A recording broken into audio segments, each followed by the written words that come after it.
Aujourd'hui, tu tapes dans Google ou soit sur YouTube, Trading Forex, tu vas voir beaucoup de vidéos que les gens font sur le trading.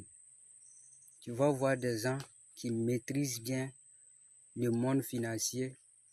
Ils ont traduit ça sous forme de cours et ils lisent. Ce sont ces gens qui se lancent dans le trading, ils gagnent et ils perdent aussi. C'est vrai parce que on ne peut pas gagner sans perdre. Ça, il faut le savoir.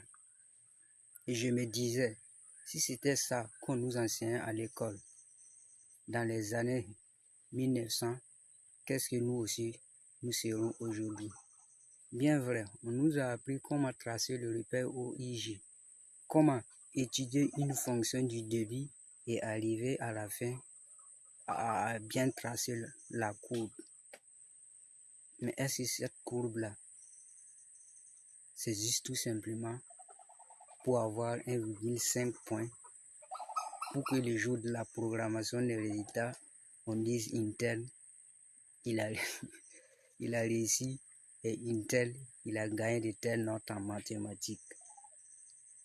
Entre ça, et si on nous apprenait à lire les courbes sur le marché financier et comprendre à quel moment le marché va baisser, à quel moment le marché va augmenter, et nous prenons ça, on fait des investissements, on essaie.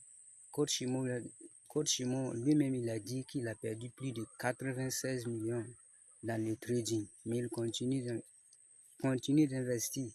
Et c'est ce qui fait la vie. Et c'est sûr qu'un jour, il va gagner plus ce qu'il a perdu. C'est ça la vie.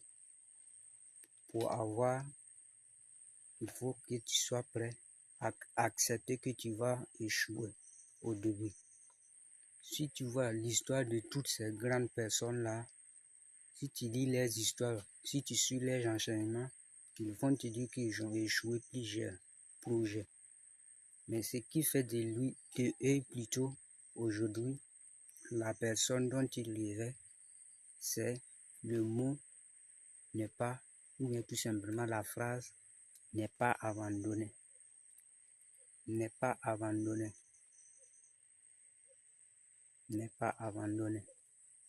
Et aujourd'hui, beaucoup de gens abandonnent trop vite. Et pourquoi ils abandonnent trop vite? Parce qu'on veut des résultats à court terme.